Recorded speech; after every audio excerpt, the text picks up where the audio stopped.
माँ बाप अपने बच्चों को पढ़ा लिखा कर उन्हें पैरों पर खड़ा कर चिंता मुक्त जीवन जीते हैं, लेकिन न जाने क्यों देवयानी जी को लगता है कि उनका बेटा शहर जाकर बदल गया है। क्या बात है देवयानी, तुम आज फिर मुंह लटका कर बैठी हो? अब क्या बताऊं मैं तुम्हें, सुबह से बेटे को 4 फोन लगाए, एक बार भी बात नहीं हुई।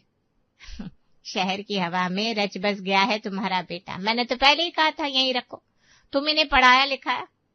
ऐसी बात नहीं है, अपने स्वार्थ के लिए बेटों को थोड़ी ना अनपढ़ रखती। तुम्हारा छोटा बेटा तो नहीं गया शहर? अरे उसका मन नहीं था तो वो नहीं गया। फिर एक ही बेटे में खुश रहो, तो शहर में बहू बच्चे और बेटे को अकेला छोड़ो। ऐसा कैसे अकेला छोड़ दो, माँ बूढ़ी हो रही है, ये नजर नहीं आता उसे। अरे मम्मी, क्या फिर से भैया को कोसने लग गई हो? कोस नहीं रही हूँ, मैं बस ये कह रही हूँ कि उसके मन में नहीं आता क्या कि कभी गांव से माँ को लेकर जाए। भैया से कितनी बार तो बोला मैंने, वो सुनते ही कहाँ है। ऊपर से भाभी का नाम और लगा देते हैं कि भाभी परेशान हो जाएंगी। हाँ, सब कुछ बहू की करतूत लगती है, जो वो मुझसे पूछता तक नहीं। ये लो भैया का फोन आ गया, बात कर लो। मुझे नहीं करनी बात, तू ही कर। प्रकाश अपने बड़े भाई विपिन से बात करता है। क्या बात है भैया, मम्मी के फोन को उठाते भी नहीं अब तो। अरे मम्मी कभी भी फोन लगा देती है, मैं मीटिंग में था। और भाभी वो कहाँ थी? सुबह सुबह उसे बिट्टू को तैयार करना होता है स्कूल के लिए। हाँ भैया, आप और आपके बहाने। क्या हुआ, मम्मी कहाँ? नाराज है अब आपसे? मम्मी का रोज रोज का है, कभी ये नहीं सोचती कि हमारे पास काम भी होता है। वैसे भैया मम्मी की बात गलत भी नहीं है, अब जब से शहर गए हो एक बार भी मम्मी को अपने साथ नहीं रखा है। अब तू नेता मत बन बीच में। मम्मी को बोल दे शाम को बात करूंगा मैं उनसे। ठीक है। प्रकाश फोन रख देता है और देवयानी से कहता है, हो गई आपके लाडले से बात, कह रहे थे शाम को बात करेंगे, अभी टाइम नहीं है। देख तो विमला, मेरा बेटा तो पराया हो गया। अरे बहू ने समझा कर रखा होगा, तू जा उसके पास रह कुछ दिन, अपने बेटे को वापस ले। मुझे लगता है तू सही कह रही है, बहू है ना आजकल बेटों को बड़ा पढ़ा कर रखती है। अच्छा मैं चलती हूँ फिर। ठीक है। देवयानी को समझा बुझाकर विमला अपने घर को निकल गई। इधर देवयानी से रहा नहीं गया और उसने अपनी बहू कीर्ति को फोन किया। और बता बहू, कैसा चल रहा है सब? मम्मी जी सब ठीक है, आप बताइए गांव में सब कैसे हैं? गांव में भी सब अच्छे हैं। बहू विपिन ऑफिस गया क्या? हाँ मम्मी जी, वो तो चले गए। और बिट्टू भी स्कूल गया होगा? जी मम्मी जी। तू बहू अकेले बोर नहीं हो जाती? नहीं तो मम्मी जी। क्या बात करती है, सबके जाने के बाद तो अकेली हो जाती होगी, तेरा मन थोड़ी ना लगता होगा। अरे मम्मी जी ऐसे कुछ नहीं है, मुझे आदत है। मैं क्या सोच रही थी, कुछ दिन के लिए आ जाती हूँ, अब यहाँ भी मैं अकेली ही हूँ ना। मम्मी जी आप क्यों परेशान होती है, सब ठीक है यहाँ पर। बहू तो मुझे बुलाना नहीं चाहते क्या? अरे मम्मी जी क्या बोल रही हो आप? सब समझ रही हूँ, तू नहीं चाहती कि मैं बिट्टू के पास आकर रहूं। मम्मी जी आप गलत समझ रही हैं, ऐसा कुछ नहीं है।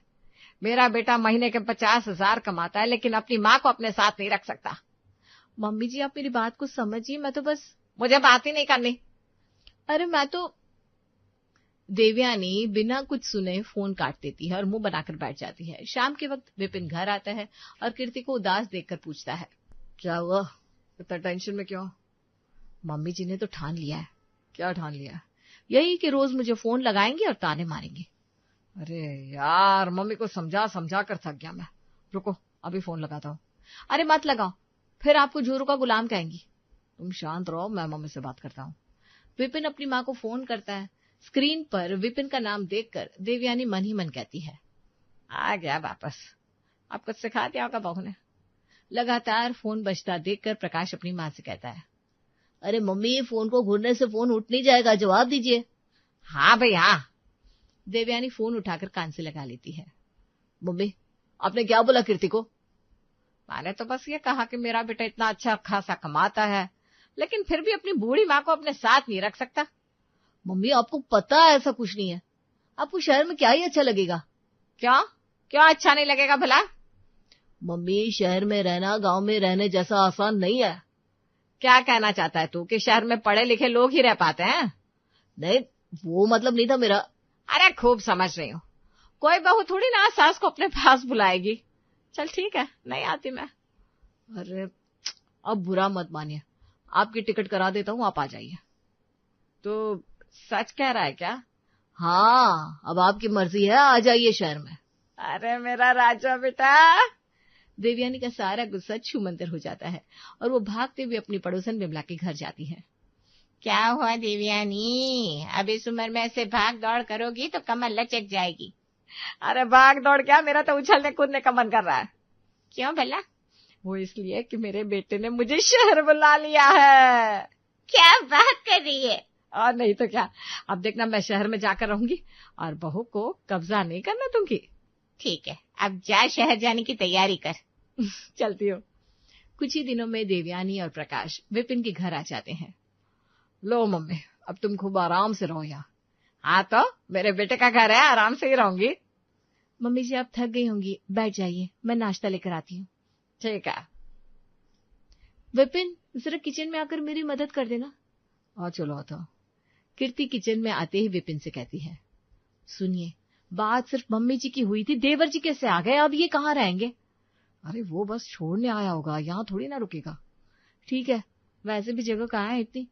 हाँ मैं अभी पता करता हूँ, तुम चाय नाश्ता लेकर आओ। ठीक है। विपिन बाहर आकर सबके साथ बैठ जाता है। और बताओ प्रकाश, तुम्हें तो खेत देखने होंगे ना? क्या हुआ भैया, अभी आने की देर नहीं हुई और आप जाने की पूछने लगे? अरे मैं तो बस खेत के बारे में पूछ रहा था। हाँ सब समझ रहा हूँ। मम्मी अभी भी मौका है, वापस ही चलो मेरे साथ। मुझे नहीं लगता इतनी तनख्वाह में भैया आपको यहाँ रख पाएंगे। प्रकाश तू छोटा है, उस हिसाब से बात क्या कर। हाँ भैया माफ करना, वैसे भी कल वापस चला जाऊंगा। बात तनख्वाह की नहीं है, तुझे तो हमेशा तनख्वाह ही दिखती है। कभी खर्चे देखे हैं शहर के? हाँ फालतू के खर्चे करते हैं और क्या। रहने दे, मैं नहीं समझा सकता तुझे। ठीक है मैं जरा बाहर घुमाता हूँ, यहाँ बैठा रहा तो अभी गांव वापस जाना पड़ेगा। चुप रह, कुछ भी बोलता है तो। अरे देवर जी कहाँ जा रहे हैं, चाय तो पीते जाइए। आकर पी लूंगा भाभी। ठीक है। चाय नाश्ते से फ्री होते होते शाम के खाने की बारी आ जाती है और कीर्ति किचन में काम कर रही थी। मम्मी जी आप क्यों आ गए किचन में? अरे अब तो यहीं रहना है मुझे, ला कुछ मदद कर दो तेरी। नहीं मम्मी जी आप आराम कीजिए। वो ये किचन में पंखा क्यों लगा रखा है? सही कहता है प्रकाश, फालतू खर्चे बहुत करते हो तुम लोग। मम्मी जी ये तो किचन के वेंटिलेशन के लिए है, फालतू नहीं है।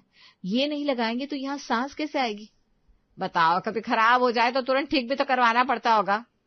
हाँ अब गांव में किचन तो बड़ी बड़ी होती है तो इन सब की जरूरत नहीं पड़ती।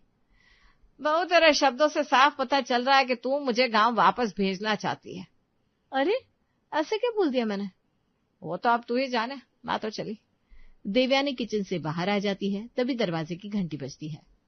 इस वक्त कौन आ गया? मम्मी जी आप देख लीजिए ना कौन है। हाँ देखती हूँ। देवयानी दरवाजा खोलकर देखती है तो सामने सोसाइटी का सेक्रेटरी खड़ा हुआ था। लाओ चेक लाओ, पानी बंद कर दूंगा वरना। पानी बंद कर दोगे? अरे भाई किसका पानी बंद करोगे और क्यों करोगे? अरे आप कौन है, पानी बंद कर दूंगा। मैं कौन हूँ वो छोड़ो, पहले तुम बताओ ये पानी क्यों बंद करोगे? अरे माँ जी अब मेरा दिमाग क्यों खराब कर रही है, पानी बंद कर दूंगा।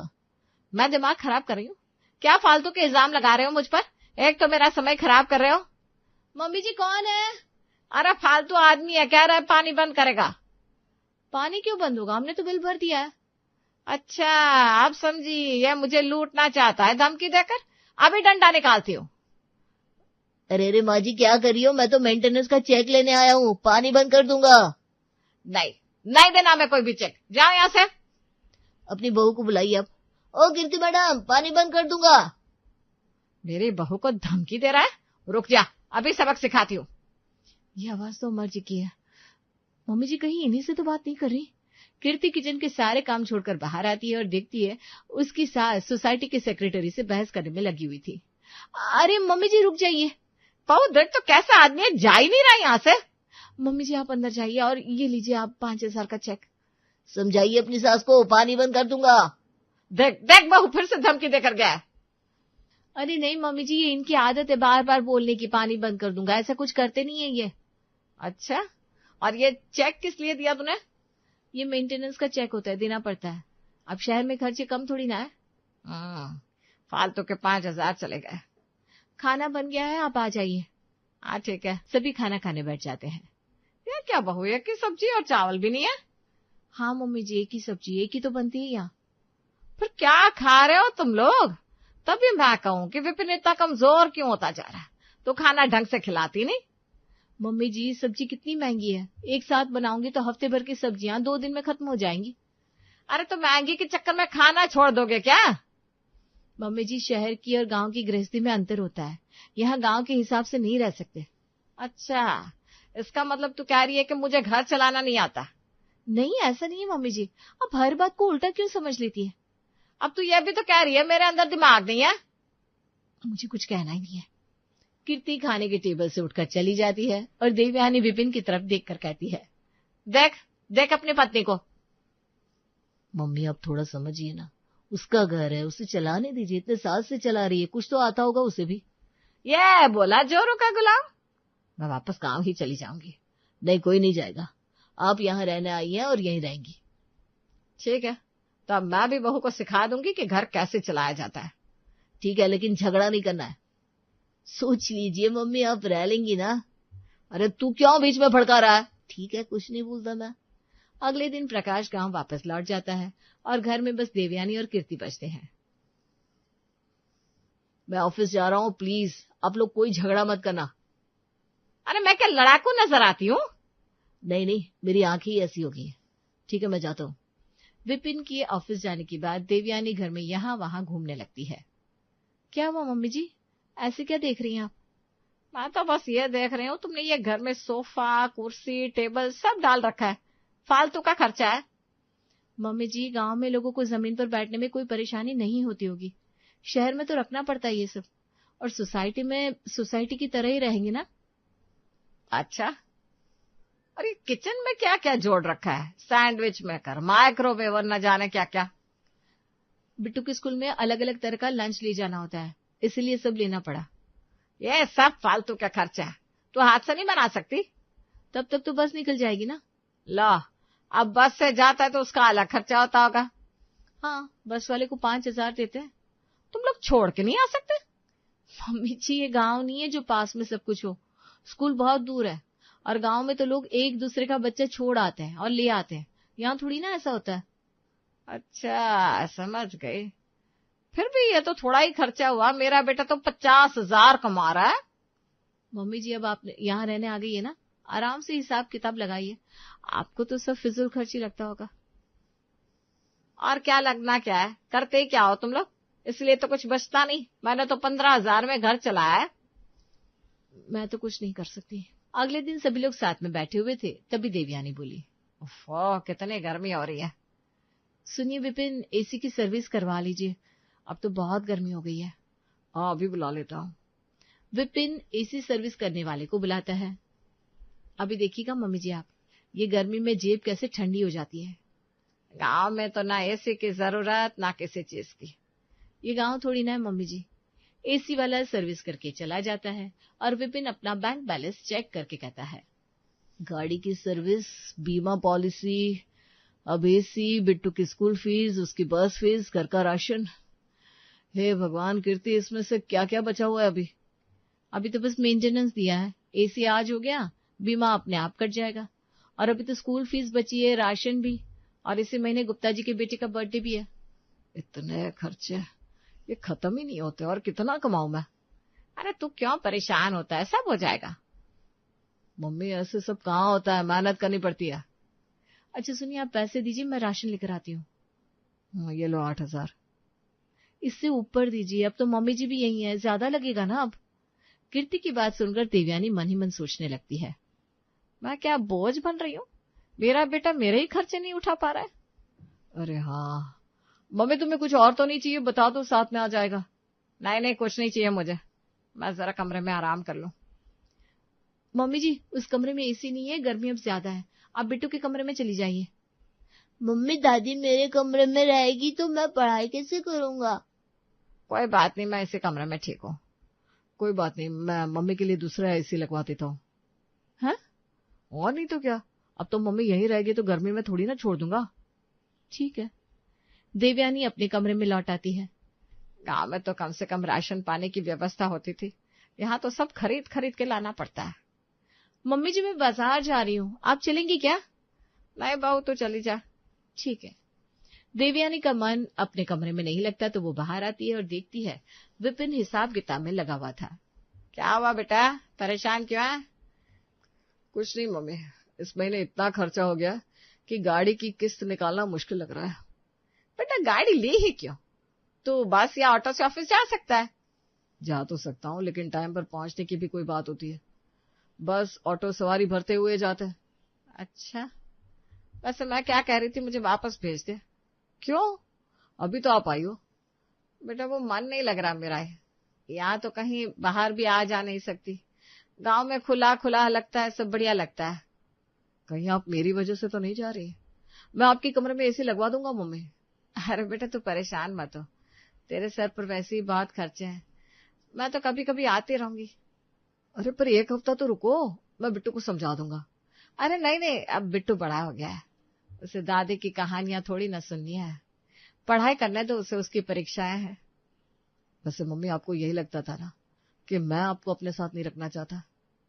सच कहूं तो अभी तक तो यही लगता था, और तुम लोगों के खर्चे फालतू के खर्चे लगते थे, लेकिन अब समझ में आ गया है कि शहर में रहना आसान नहीं है। कम से कम आपने मुझे समझा तो सही। हाँ समझ गई, थोड़ी देर लगी लेकिन अब तो जल्दी कर और मेरी टिकट कर दे, मैं अपने बेटे का बजट अब और खराब नहीं करूंगी। शहर के खर्चे और रहन सहन देखकर देवयानी को समझ में आ जाता है कि शहर में रहना मुश्किल है, और हर बेटा अपने माँ बाप को इग्नोर नहीं करता, बस उसकी भी कुछ मजबूरियां होती हैं जिस वजह से वो उन्हें शहर में अपने साथ रख नहीं पाता। सुबह के 9 बजे भागती दौड़ती रूपल जुम्मा क्लासेस से वापस घर लौटती है। ओएमजी, एक तो इतनी गर्मी है, ऊपर से पापा जी हॉल का सीलिंग फैन बंद कर देते हैं। सरकार ने यहाँ 200 यूनिट बिजली फ्री कर दी है, उसके बाद जो ये हालत है ना, मतलब गर्मी में मर जाओ पर बिजली बचाओ। पंखा चालू करके सोफे पर बैठी रूपल अपना पसीना सुखा रही होती है कि तभी कमरे से उसकी सास मनीषा बाहर आती है। पहले ठुमका क्लास जाकर पसीना भाव, फिर घर पर आकर पंखे के नीचे बैठ जाओ, ये अच्छा है। क्लास में अलग, पैसों के नुकसान, घर पर अलग। हाँ, क्या फायदा क्लासेस करके, इससे अच्छा तो घर पर ही बैठकर पोछा लगा ले। आप नहीं समझेगी मम्मी जी, बाहर जाने से इंसान सोशल बनता है और नए नए लोगों से मिलने का मौका मिलता है, वरना 24 घंटे वही घर, वही किचन, वही काम। ये लो भाई, हमने भी तो ऐसे ही सोचा होता तो पल जाते बच्चे। मेरी सास तो मुझे शादी के 10 साल तक किसी शादी पार्टी में जाने नहीं देती थी, पर अब लगता है जो किया सही किया माँ जी ने, वरना हमें भी तो ये चस्के लग जाते।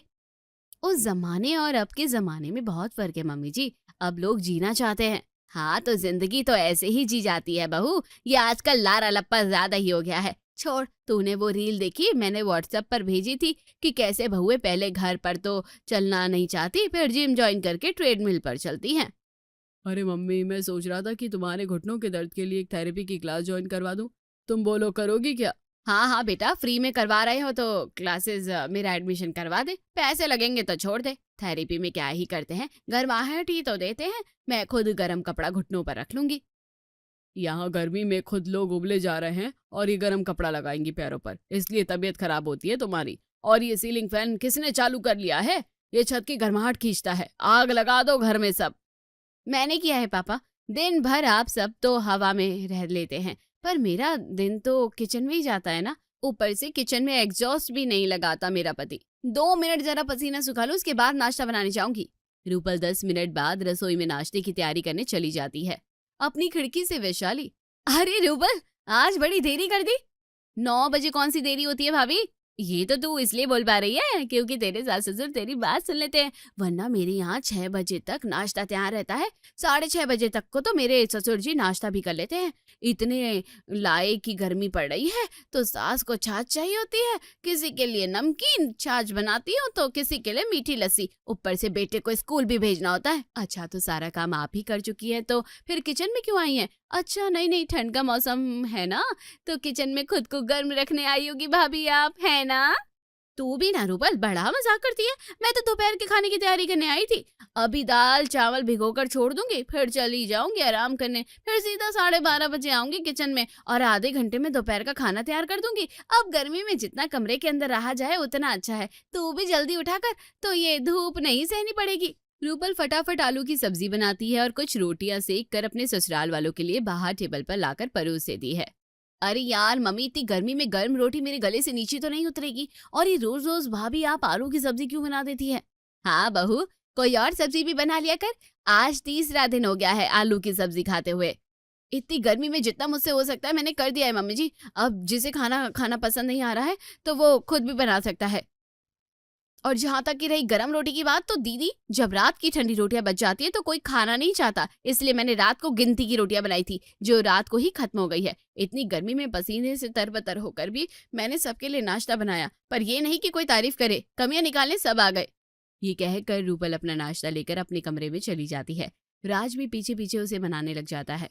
ऐसे गुस्सा नहीं करते रूपल, घर में तो ऐसी बातें होती रहती है। और मुझे भी तो कितनी खड़ी खोटी सुना रही है आजकल मम्मी। वो क्या है ना, मम्मी को बीपी की प्रॉब्लम है तो जरा उनका गुस्सा सर पर चढ़ा रहता है, तो कोई बात नहीं। वैसे गरम रोटी के लिए तो पापा भी कह रहे थे, मुझसे भी नहीं खाई जा रही थी। गर्मी जो इतनी है, अब से ना रात को ही ज्यादा रोटियां बना दिया करना, तो तुम्हारा नाश्ते का काम भी हल्का हो जाएगा। जो ज्ञान तुम मुझे दे सकते हो अपनी माँ को क्यों नहीं दे सकते? अपनी बहन को नहीं दे सकते? उन्हें भी तो कह दो कि थोड़ी बहुत मेरी मदद कर दे। मैं भी तो इंसान हूँ, भागते हुए जुम्बा क्लासेस से आई और आते ही किचन में चली गई। अभी राज कुछ नहीं कहता और सीधा अपने ऑफिस चला जाता है। क्या बात है, आज ऑफिस की कैपेसिटी में 50% भी लोग नहीं आए हैं। बॉस ने एक साथ इतने लोगों को छुट्टी कैसे दे दी? देना ही पड़ता, शादी का सीजन जो है और बॉस खुद छुट्टी पर है। शादी के सीजन में ना मजा ही आ जाता है, काम जो कम हो जाता है। आज रात का एसी विलास का इनविटेशन आया मुझे। 6 बजे तक मैं ऑफिस से निकल जाऊंगी, फिर बस घर जाकर तैयार होंगी, फिर मस्त पेट भर के पार्टी में खाना खाऊंगी। आहा, वो कहते हैं ना, पैसे देकर कितना भी रेस्टोरेंट में खाना खा लो, पर शादी के खाने का मजा ही अलग होता है। बाहर की सड़ी गर्मी देख रही हो तुम? इतनी गर्मी में शादी का खाना खाकर कहीं लोग उल्टियां ना करने लग जाए। तुम किसी की बीवी या किसी के घर की बहू नहीं हो ना, इसलिए ऐसा कह रहे हो। हम बीवियों से पूछो, जब हमें काम से छुट्टी मिलती है तो हमें कितनी खुशी होती है। आज रात को मुझे घर जाकर खाना नहीं बनाना पड़ेगा, वरना इतनी गर्मी में कितना ही कुछ क्यों ना बना लो, ससुराल वाले खुशी नहीं होते। और शादियों में ना हमें जाते ही रहना चाहिए, इससे घर का माहौल भी जरा हल्का रहता है। बाहर जाकर जब सासे वैरायटी ऑफ बहुओं से मिलती है ना, तब उन्हें समझ में आता है कि उनकी बहुएं कितनी अच्छी है। लगता है मेरे घर की शांति को भी एक इनविटेशन कार्ड ही वापस ला सकता है। रात को राज जैसे ही घर पहुंचता है, उसका स्वागत उसकी बीवी का उतरा हुआ चेहरा करता है। सुबह वाली बात भूल मत जाना राज, अगर मम्मी ने तुमसे इस बारे में बात नहीं की तो मुझसे बात मत करना। तुम खाना लगाओ, मैं करता हूँ ना बात बेबी।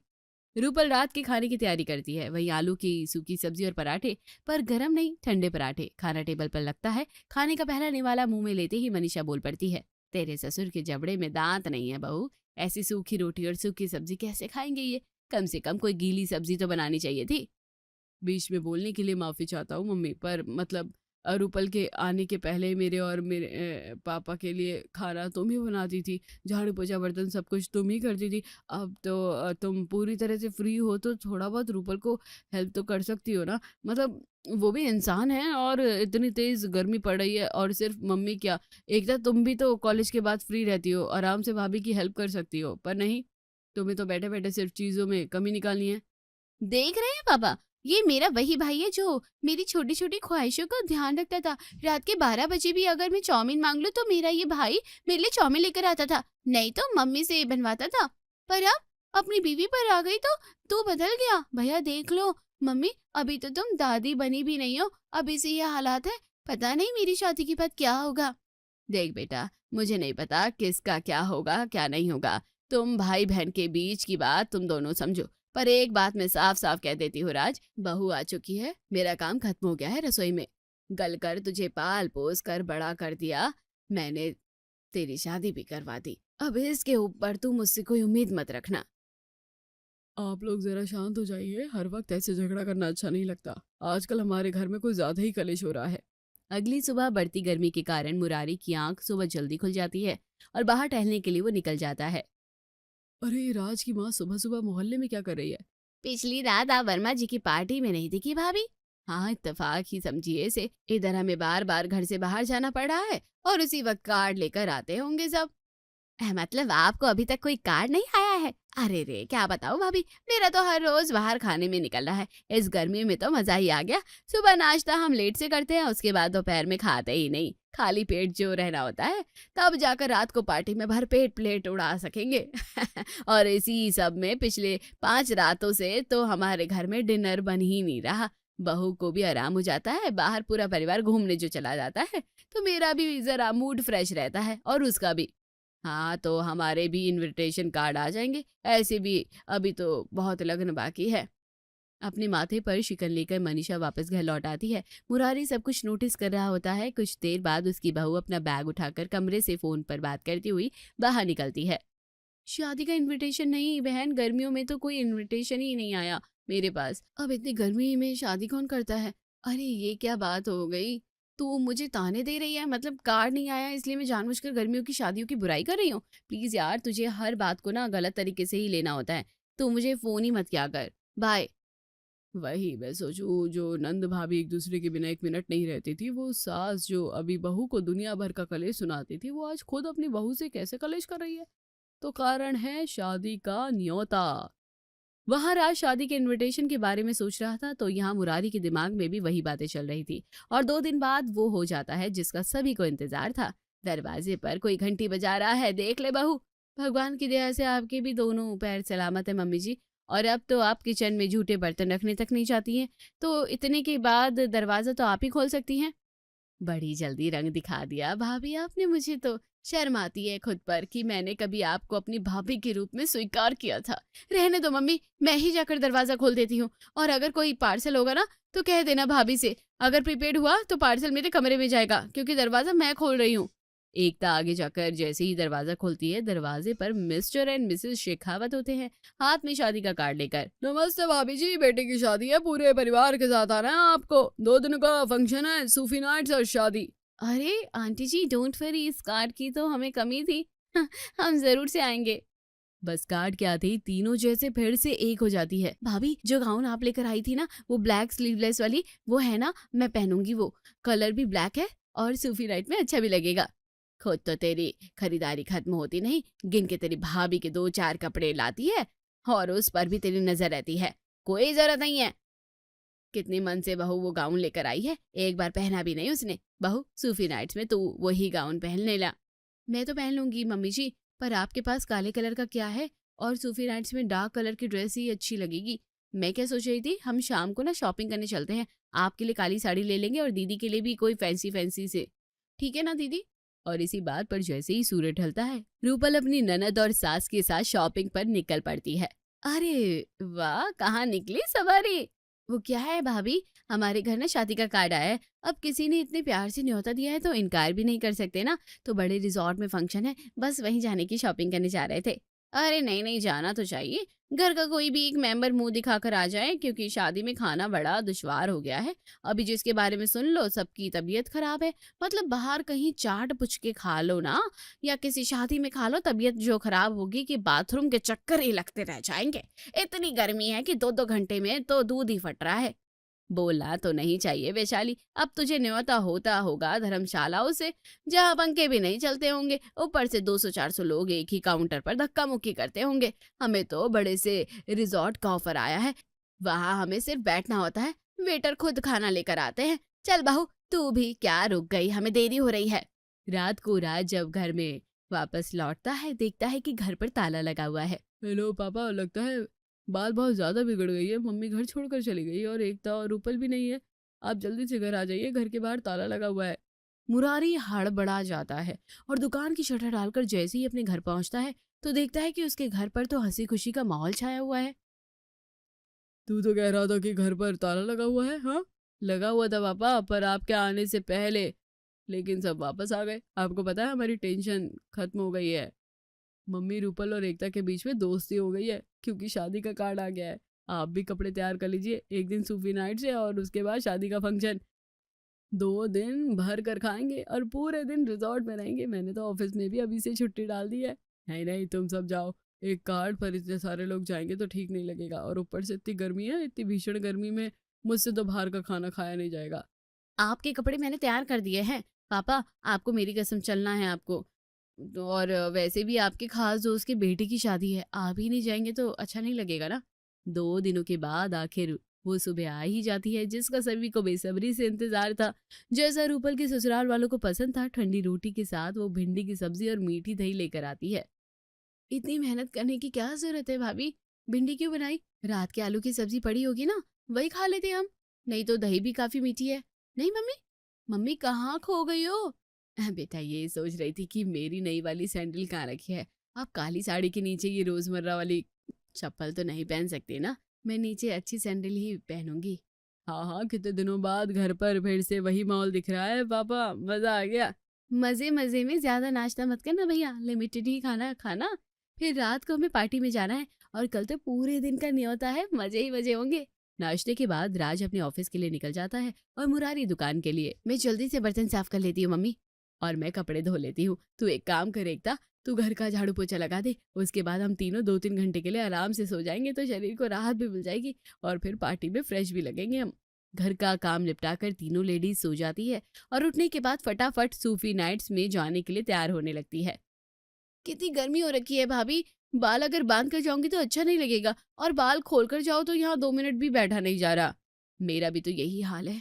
ये इस बॉडीकॉन गाउन है ना, ये इतनी गर्मी लग रही है इसमें, ऊपर से पसीने के कारण चेहरे पर फाउंडेशन टिक ही नहीं रहा। जल्दी से बर्फ लेकर आती हूँ, सुना है बर्फ चेहरे पर लगाने से मेकअप उतरता नहीं है। तैयार होकर रात को पूरा परिवार सूफी नाइट से एंजॉय करने के लिए निकल पड़ता है। अरे वाह, क्या पानी पूरी है, आहा मजा आ गया। ठीक ही है, पर राज की शादी में जो पानी पूरी लगवाई थी हमने वैसी नहीं है। जो मिल जाए उसी में कमी निकालनी होती है आपको, सच में। पानी पूरी के बाद चाट, चाट के बाद भेलपूरी, भेलपूरी के बाद समोसे, समोसे के बाद चाउमीन, चाउमीन के बाद पास्ता, और इसी तरह एक के बाद एक सारे काउंटर का खाना टेस्ट करने के बाद मुरारी की फैमिली फिर से शुरू से खाना खाना शुरू कर देती है। मुझे तो लग रहा है कि मैं खाना खा खा कर पागल हो जाऊं। राज बुफे तो मैं ऐसे भी पसंद नहीं करती, मैं एक बार ना और जाकर मोमोज खा लेती हूँ। मैं तो भाई बुफे खाऊंगी, आप जाकर देखिए ना बुफे कब शुरू हो रही है। 7 बजे शादी में पहुंचा पूरा परिवार रात के 1 बजे वापस आ जाता है और सो जाता है। अगली सुबह, अरे अरे यार रूपल, 3 बार बाथरूम जा चुका हूँ यार, तुम प्लीज बाहर आओ ना, मुझसे नहीं रुका जा रहा। तो तुम कॉमन बाथरूम में चले जाओ ना, वहां तो 2 लोगों की लाइन लगी पड़ी है, सबकी तबीयत खराब हो गई है, कुछ ज्यादा ही खा लिया हमने। सब ठीक कहते हैं, गर्मियों के सीजन में देखकर खाना चाहिए।